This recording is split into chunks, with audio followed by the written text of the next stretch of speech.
नमस्कार। अभी चांदना जी ने नारा लगवाया, भारत माता की जय।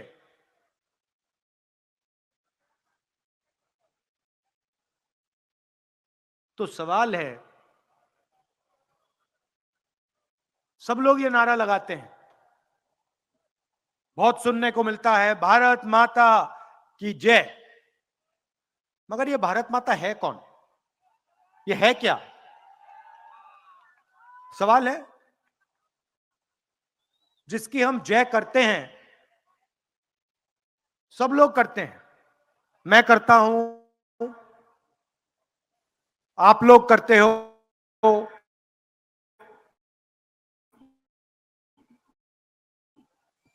सब लोग करते हैं। भारत माता ये है कौन? देखिए, ये भारत माता, ये धरती है, हां ना? हैगी। ये भारत माता इस देश के लोग हैं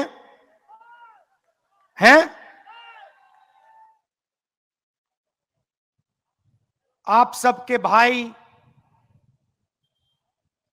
बहन, माता पिता,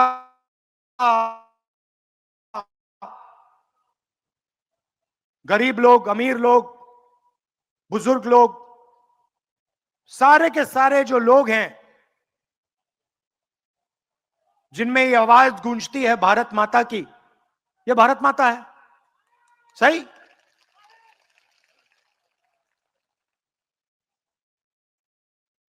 तो मैंने सिर्फ एक सवाल पूछा है। पार्लियामेंट हाउस में मैंने भाषण दिया और मैंने कहा कि देखिए, मैं जानना चाहता हूं, हम ये नारा रोज लगाते हैं, मैं जानना चाहता हूं ये भारत माता कौन है? कौन है ये भारत माता? मतलब ये लोग कौन है? कितनी आबादी किसकी है? आदिवासी कितने, दलित कितने, पिछड़े लोग कितने, गरीब कितने, अमीर कितने? अगर हम नारा लगाते हैं भारत माता की जय, और अगर हम भारत माता के लिए लड़ते हैं, खून देने के लिए तैयार हैं, तो ये भारत माता है कौन? ये तो पता लगाना ही पड़ेगा। सही? अगर हमें मालूम ही नहीं इस देश में पिछड़े कितने, दलित कितने,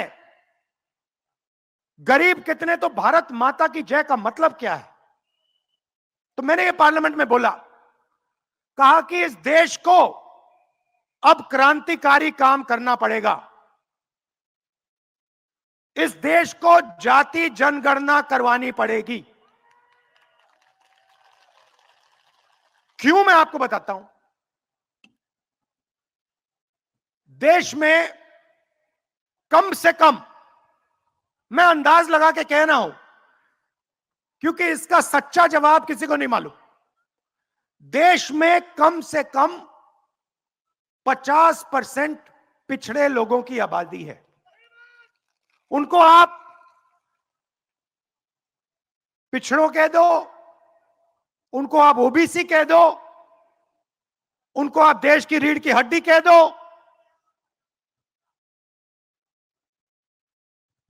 उनको आप मजदूर कह दो, किसान कह दो, देश को रोजगार दिलाने वाले लोग कह दो, जो भी आप कहना चाहते कह दो, मगर कम से कम उनकी आबादी 50% है।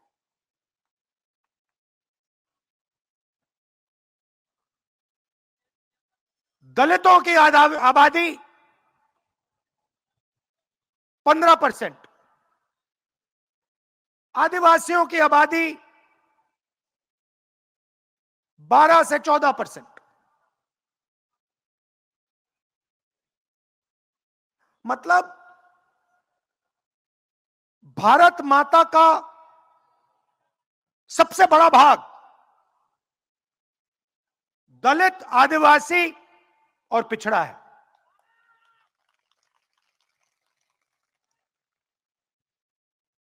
अब देश में सब लोग भारत माता की जय नारा लगाते हैं, मगर देश को चलाने में भागीदारी ना पिछड़ों की है, ना दलितों की है, ना आदिवासियों की है। ये सच्चाई है। उदाहरण देता हूं आपको। देश को एमएलए नहीं चलाते, एमपी नहीं चलाते, ये आप सब जानते हो। आप किसी भी बच्चे से पूछो, भाई क्या करना चाहते हो बड़े होके? मैं भारत जोड़ो यात्रा में चला, 4000 किलोमीटर चला, हजारों बच्चों से मैंने यह सवाल पूछा, बेटा क्या करना चाहते हो? सारे के सारे कहते हैं हम तो भैया आईएएस में जाना चाहते हैं। सही गलत? सही है ना? मतलब देश का 10 साल का बच्चा जानता है कि देश को सरकार के अफसर चलाते हैं, देश को आईएएस के लोग चलाते हैं।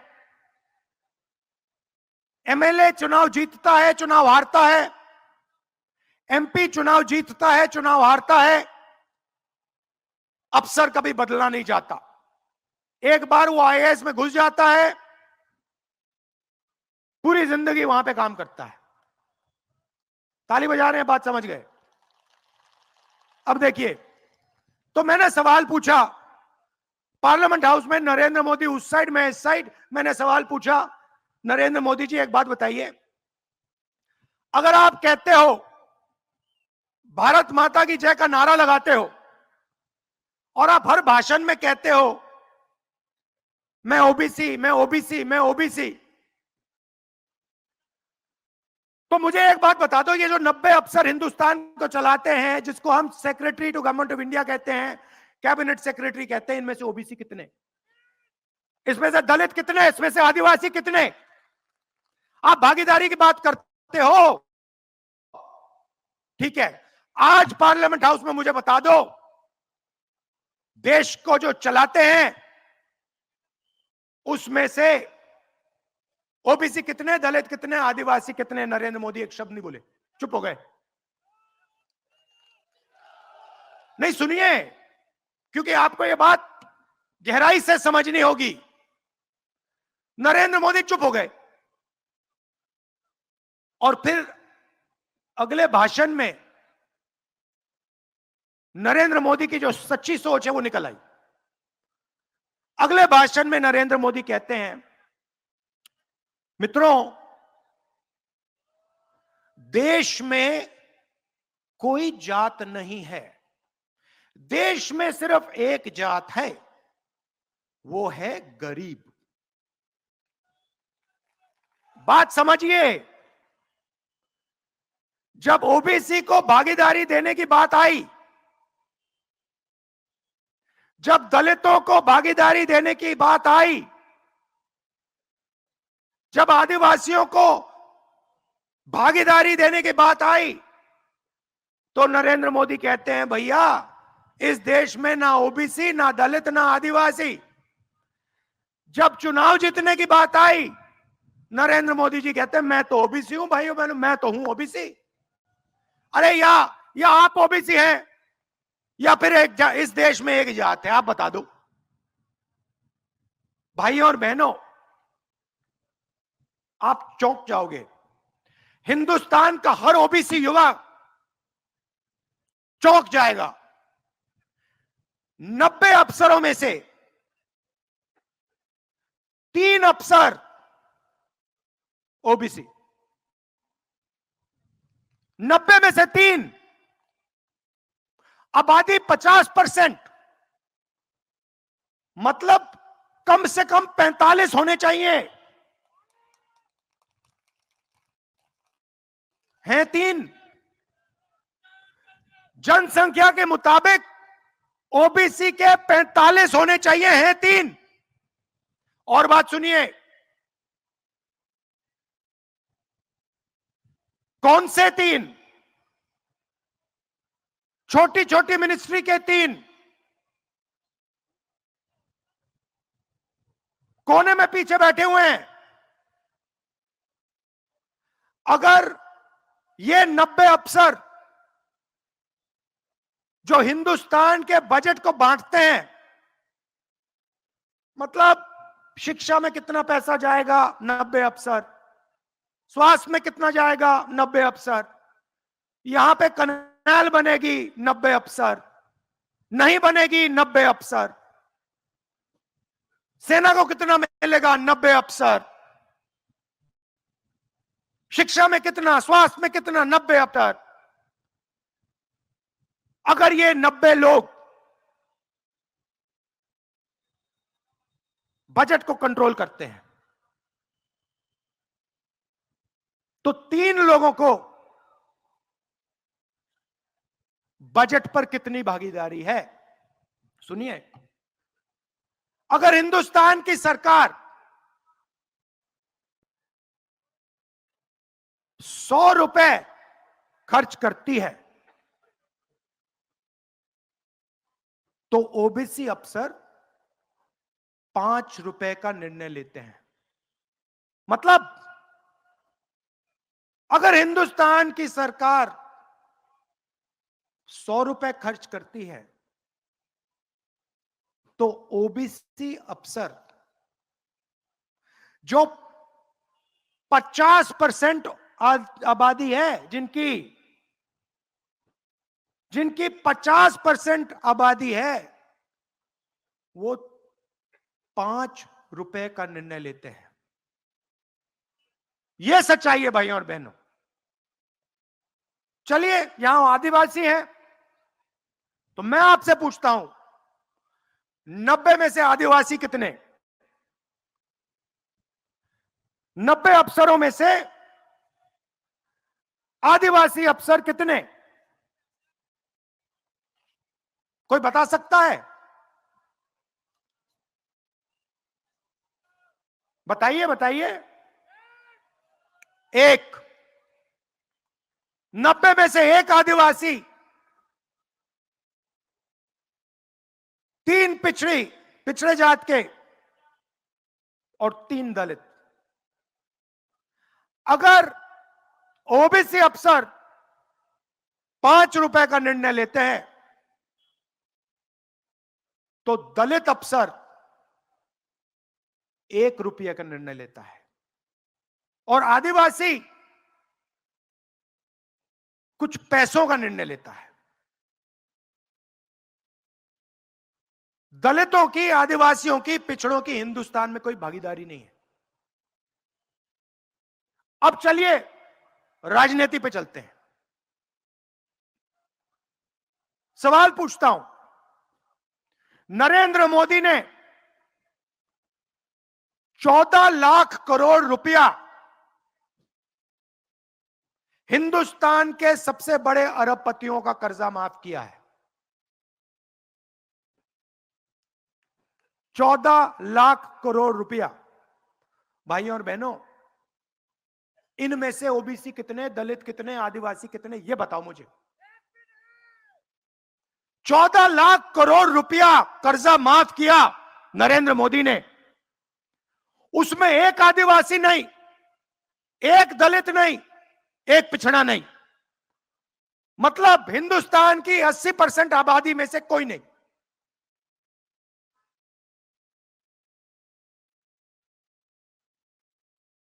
₹14 लाख करोड़ रुपया का तोहफा दिया अपने मित्रों को और आप लोग देखते रह गए। आपको पता भी नहीं लगा कि यार 14 लाख करोड़ रुपया 20-25 लोगों को नरेंद्र मोदी ने दे दिया। मीडिया का समय खरीद लिया, टीवी पे अपना चेहरा दिखा दिया और दलितों से, आदिवासियों से, पिछड़ों से आंख के सामने चोरी की। पता नहीं लगा आपको? सुनिए, नारे बाद में लगाना, मैं आपको गहरी बात बता रहा हूं।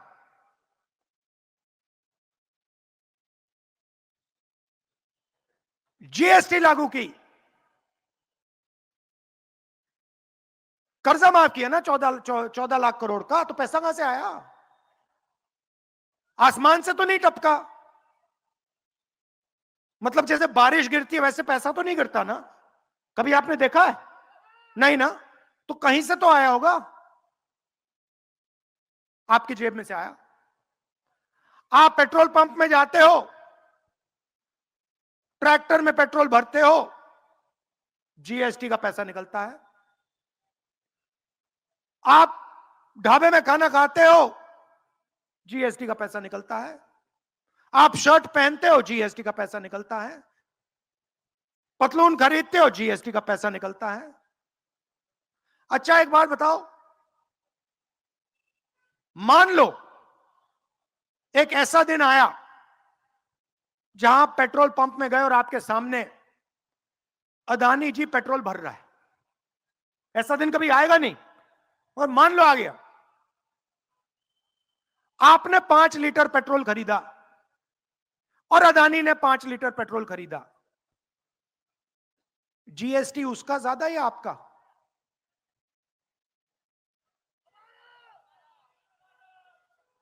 तो आप जीएसटी ज्यादा देते हो, आपकी आमदनी कम, आप उतनी जीएसटी देते हो जितना वो देता है। जीएसटी आपके जेब से निकल रहा है। किसके जेब से? पिछड़ों की जेब से, दलितों की जेब से, आदिवासियों की जेब से, गरीब जनरल लोगों के जेब से निकल रहा है।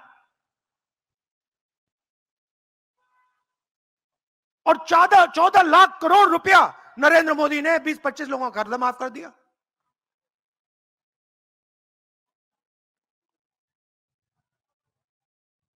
राजस्थान की सरकार के पास जीएसटी का पैसा आता है। हमने यहां पे स्वास्थ्य योजना शुरू कर दी, मुफ्त में सबको इलाज हो रहा है, मुफ्त में सबका इलाज हो रहा है। दिल का दौरा पड़ता है, चलो चलो राजस्थान के किसी भी अस्पताल में जाओ, फ्री में इलाज कराओ। पैर टूटता है, चलो चलो भैया प्लास्टर लगाओ, फ्री में करो। एक्सीडेंट सड़क पे होता है, भाई चलो इमरजेंसी में ले जाओ, फ्री में है राजस्थान में। कैंसर हुआ, लिवर की बीमारी हो, डायबिटीज हो, कुछ भी हो, कांग्रेस पार्टी की सरकार कहती है भैया हम तो मुफ्त में करवाएंगे, हम 1 रुपया नहीं निकलवाएंगे। ये हैं कौन जो अस्पताल में जाते हैं? 50% पिछड़े, 14% दलित, 12% आदिवासी। तो हमारा पैसा भारत माता की जेब में जा रहा है, आपकी जेब में जा रहा है, उनका पैसा अदानी जी की जेब में जा रहा है। सीधी सी बात है। नरेंद्र मोदी जी भारत माता की जय कहते हैं, उनको अदानी जी की जय कहनी चाहिए। काम तो उनका करते हैं। अच्छा भैया एक बात बताओ, 24 घंटा नरेंद्र मोदी टीवी पे दिखता है ना? दिखता है ना? भैया टीवी किसानों का है क्या? टीवी मजदूरों का है क्या? टीवी गरीबों का है क्या? दलितों का, आदिवासियों का, किसका है? अदानी का है। तो सीधी सी बात है, 14 लाख करोड़ उधर माफ होते हैं, इधर 24 घंटा उसका चेहरा दिखता है। नहीं, आप खुशी से ताली बजा रहे हो, अच्छी बात है, खुशी से ताली बजा रहे हो, अच्छी बात है,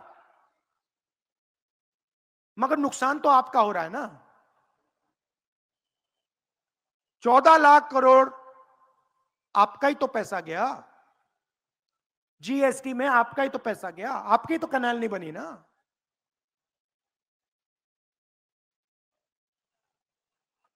तो बिल्कुल साफ बात है,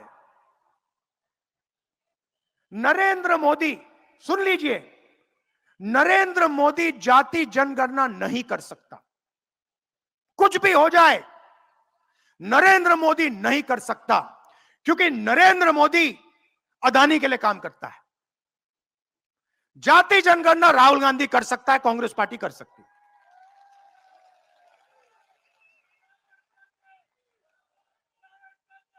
और मैं आपको बता रहा हूं, जिस दिन जाति जनगणना हो गया, जिस दिन इस देश के पिछड़ों को बात समझ आ गई कि भाई हम हैं 50% और भागीदारी 5% की मिल रही है, जिस दिन आदिवासी को बात समझ आ गई हम हैं 12%, हमारा एक आदमी बैठा है, जिस दिन दलितों को बात समझ आ गई भाई हम हैं 15%, हमारे 3 बंदे बैठे हैं, उस दिन ये देश बदल जाएगा। और अब देश को बदलने का समय आ गया है। 2 हिंदुस्तान बन गए, एक अरबपतियों का हिंदुस्तान, 14 लाख करोड़ रुपए माफ हो गए। किसान कर्जा माफ करने की बात करता है, किसी भी बीजेपी के प्रदेश में किसान हाथ उठा के कहता भैया मेरा भी कर दो, 2 लाठी लगती है, अंदर कर देते। सारे के सारे बैंक का फायदा 10-15 लोगों को। यहां पे छोटा दुकानदार बैंक लोन मांगता है, कहते निकल यहां से, तू कौन है? युवा सुबह उठता है, कहता है मैं पढ़ाई करना चाहता हूं,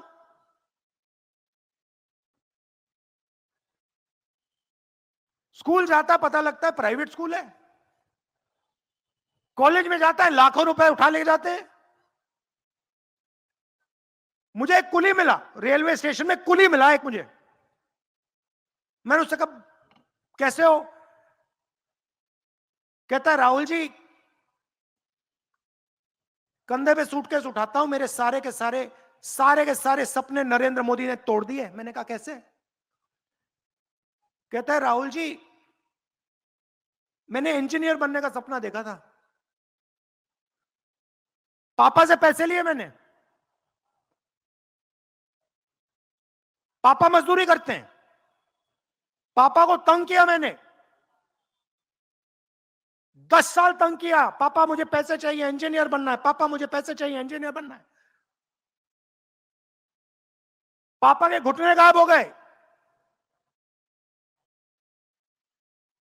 चल नहीं सकते। प्राइवेट कॉलेज में मैं गया, पढ़ाई की, अच्छे नंबर आए, सिविल इंजीनियर की मैंने डिग्री ली, आज मैं कुली का काम कर रहा हूं।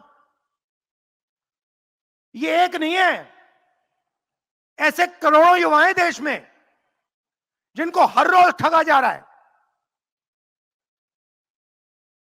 कौन है? पिछड़े हैं, दलित हैं, आदिवासी हैं, गरीब जनरल कास्ट के लोग हैं। हिंदुस्तान के बड़े उद्योगपतियों में से मुझे आप एक ओबीसी दिखा दो, भाषण बंद कर दूंगा। एक दलित दिखा दो, एक आदिवासी दिखा दो, भाषण बंद कर दूंगा। आंख के सामने चोरी हो रही है 24 घंटा। इसलिए हम एक हिंदुस्तान बनाना चाहते हैं। हमें नहीं चाहिए अदानी का हिंदुस्तान, हमें भारत माता की जय वाला हिंदुस्तान चाहिए, जिसमें पिछड़ों, दलितों, आदिवासियों की इज्जत हो। ठीक है 90 में से पिछड़ों को 45 ना मिले, अरे 25-30 तो मिले, शुरुआत तो हो। इसलिए राजस्थान की सरकार ने 7 गारंटी दी है, और गारंटी का मतलब नरेंद्र मोदी वाली नहीं कि भैया 15 लाख रुपए बैंक अकाउंट में डाल देंगे। कोविड के समय भैया थाली बजाइए, मजे लीजिए, थाली बजाइए, चलिए थाली बजाइए, मोबाइल फोन की लाइट ऑन करिए, वहां लोग मर रहे हैं, लाखों लोग मर रहे हैं, लाशों का ढेर सामने पड़ा है। कोविड लोगों को मिलने से बढ़ता है, नरेंद्र मोदी ने सबको बाहर निकाल के नचा दिया एक साथ, चलो नाचो, कोविड फैलाओ, मरो। और मीडिया वाले वाह वाह कर रहे हैं पीछे से, कमाल की बात है, मोदी जी ने थाली बजवा दी, थाली बजवा दी। अरे हाँ, पिछड़ों को मरवा दिया, दलितों को मरवा दिया, आदिवासियों को मरवा दिया, गरीब जनरल कास्ट के लोगों को मरवा दिया। यही तो हो रहा है। तो 7 गारंटी दी है। मैंने अपने सब चीफ मिनिस्टर को कह दिया, एक हिंदुस्तान बनाना है। जितना पैसा नरेंद्र मोदी जी ने अदानी जी को दिया है, इन लोगों को दिया है, उतना पैसा गरीबों की जेब में डालना है। खत्म कहानी। लो,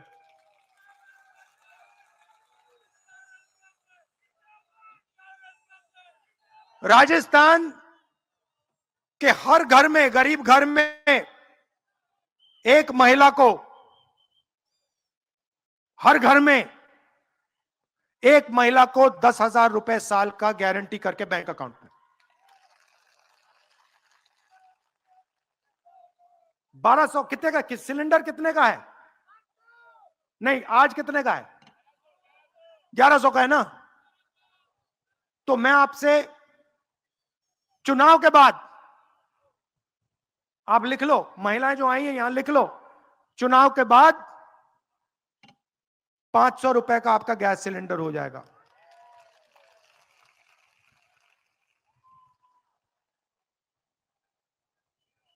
अच्छा, बीजेपी के लोग कहते हैं भारत माता की जय, कहते हैं पहले, फिर कहते हैं भारत माता की जय, मगर हिंदुस्तान के गरीब लोग, पिछड़े लोग, दलित लोग, आदिवासी लोग, गरीब जनरल कास्ट के लोग, अंग्रेजी मत सीखना, हिंदी सीखना। अंग्रेजी किसी को नहीं सीखनी चाहिए, हिंदी सीखनी चाहिए। उनके बेटों से पूछो, अमित शाह के बेटे से, अमित शाह से पूछो, बेटा आपका बेटा कहां पढ़ा, हिंदी मीडियम, इंग्लिश मीडियम? कहेगा इंग्लिश मीडियम में पढ़ा। आपके बेटे अंग्रेजी पढ़े, आपकी बेटियां अंग्रेजी पढ़े, और गरीब लोग अंग्रेजी ना पढ़े। मैं ये नहीं कह रहा कि आपको हिंदी नहीं पढ़नी, हिंदी पढ़ो, सीखो हिंदी, मगर अंग्रेजी भी पढ़ो, अंग्रेजी भी सीखो। क्यों? आप पूछोगे भैया हिंदी से हमारा काम हो जाता है। मैं आपको बताता हूं, यूपी जाओगे हिंदी में बात करो, राजस्थान में हिंदी में बात करो, बाहर से कोई टूरिस्ट आता है तो उससे हिंदी में बात करोगे क्या? बाहर से टूरिस्ट आता है, आप मेहनत करते हो, उससे हिंदी में बात करोगे क्या? कॉल सेंटर में काम करना है, इंटरनेट का काम करना है, अंग्रेजी में होगी, काम अंग्रेजी में होगा। कभी आपके बेटे विदेश जाना चाहें, विदेशी कंपनी में काम करना चाहें, अंग्रेजी की जरूरत है। तो ये चाहते हैं कि 2 हिंदुस्तान हो, एक अदानी वाला, उसमें सब लोग अंग्रेजी बोले, और दूसरा गरीबों का हिंदुस्तान जहां अंग्रेजी ना चले, आप उनकी नौकरियां ना ले जाओ, किसान का बेटा कॉल सेंटर में ना काम कर जाए, मजदूर का बेटा कंपनी ना खोल दे। इसलिए हमने जाल फैला दिया अंग्रेजी स्कूल का पूरे राजस्थान में। कहा कि अगर अमीर बच्चा अंग्रेजी पढ़ सकता है तो वो मौका गरीब बच्चे को भी मिलना चाहिए, किसान के बेटे को मिलना चाहिए। किसान का बेटा क्या, किसान का बेटा सपना देखे मैं पायलट बनना चाहता हूं, एक दिन मैं पूरी दुनिया में जाना चाहता हूं हवाई जहाज उड़ा के, क्यों नहीं? ये कहते हैं नहीं, 2 हिंदुस्तान है, किसान को खेती करनी है, मजदूर को मजदूरी करनी है, अदानी जी को पैसा बनाना है। और आखिरी बात, आपका पुराना पेंशन स्कीम नरेंद्र मोदी ने रद्द किया, हमने यहां पे लागू कर दिया।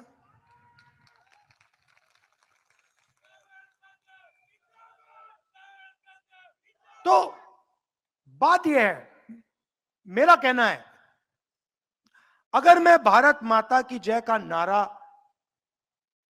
कहूंगा या आपसे कहलवाऊंगा, तो सचमुच में भारत माता की जय तो करनी ही पड़ेगी ना। भारत माता आप लोग हो। भारत माता किसान हैं, मजदूर हैं, गरीब लोग हैं। भारत माता वही है। तो नरेंद्र मोदी जी आते हैं, कहते भारत माता की जय, और दूसरी तरफ अदानी का काम कर रहे हैं 24 घंटा। तो अगली बार आएंगे उनसे आप कहिए, नरेंद्र मोदी जी जाति जनगणना करा दीजिए। मैं आपको बता रहा हूं, राजस्थान में तो ऑर्डर दे दिया हमने कि जाति का सेंसस होगा, और जैसे ही दिल्ली में सरकार आएगी, जाति जनगणना हमारा पहला काम होगा। पिछड़ों को पता लग जाएगा कि भैया आपकी आबादी कितनी है, दलितों को, आदिवासियों को साफ पता लग जाएगा, और आपकी सच्ची भागीदारी तब शुरू होगी। भारत माता की जय तब जाके शुरू होगी। आखिरी बात मत भूलिए, ये जो फ्री में इलाज हो रहा है, ये जो पैसा आपके बैंक अकाउंट में जाता है, बीजेपी का आपने वोट दिया ना, ये सब बंद हो जाएगा, सारा का सारा बंद हो जाएगा। अदानी का काम शुरू हो जाएगा, किसानों का कर्जा माफ भूल जाइए, फ्री में इलाज भूल जाइए, 500 रुपए का गैस सिलेंडर भूल जाइए। तो कांग्रेस पार्टी का पूरा समर्थन कीजिए, ओपीएस भूल जाइए। तो कांग्रेस पार्टी का पूरा समर्थन कीजिए, और मिलकर सचमुच में भारत माता की जय करनी है। धन्यवाद, जय हिंद।